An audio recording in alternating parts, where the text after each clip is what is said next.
अ, अगर वर्तमान में हम लोग देखते हैं तो कहीं न कहीं एक विस्तृत अलगाववाद और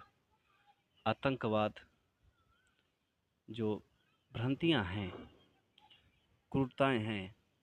तो इन क्रूरताओं में कहीं न कहीं आजकल प्रबल मुद्दा एक धर्म और एक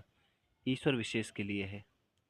चाहे वो किसी मज़हबी ईश्वर के लिए हो, चाहे वो किसी धार्मिक ईश्वर के लिए हो। एक समुदाय का कहना है कि हमारा ईश्वर का कहना ये है कि अगर आप उसके प्रति सेवा भाव और उसकी जो मन मर्जियाँ हैं, जो उनकी जो अक़ीदे हैं,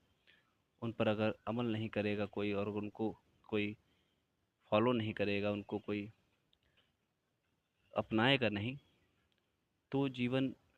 जीने के लायक नहीं है वो, उसका कोई अस्तित्व नहीं है, उसका कोई पहचान नहीं है, उसका जीने का कोई हक़ नहीं है दुनिया में,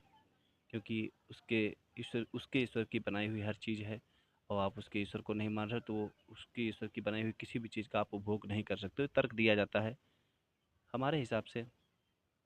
कहीं पर तो गलती हुई है, या तो उस समाज से गलती हुई है या उस समाज में फैली भ्रांतियों से गलती हुई है, या फिर उसके जो अक़ीदे की वो जो उनकी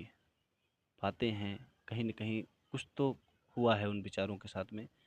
कि उनको पूर्ण जानकारी नहीं दी गई। कुछ उसमें से कुछ ऐसे व्यक्ति हैं जो उसी ईश्वर की बात को अलग परिप्रेक्ष्य में रखते हैं,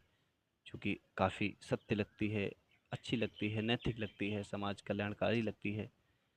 और कुछ ही लोग उसी ईश्वर की हवाला दे कर के ऐसी बातें रखते हैं, ऐसी बातें बोलते हैं कि लगता है कि नहीं, ईश्वर वो नहीं हो सकता है। वो एक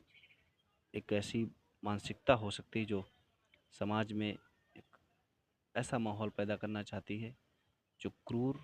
और निर्ममता से भरा हुआ हो। दोनों चीज़ों के बीच असमंजस है, हज़ारों साल के पीछे की बातें। अब जो समाज में वो पैदा हुए, जहाँ पर उनका स्थान था, जहाँ का वातावरण था, अब उनके बारे में वही क्षेत्र के व्यक्ति, वही परिवार के व्यक्ति, वही समुदाय के व्यक्तियों के द्वारा जो बातें बताई जाएँगी, उन्हीं पर हम लोग यकीन कर सकते हैं कि हाँ, इनके समाज, क्योंकि हम लोग 2000 साल पुराना, 10,000 साल पुराना, दो 20,000 किलोमीटर और ऐसी दूरी में जो चीज़ें हुई, घटना घटित हुई एक कालखंड में, उन चीज़ों की क्रमिक जो जानकारियाँ हैं, वो किसी शिलालेख के द्वारा, किसी लिखित दस्तावेज़ या फिर कोई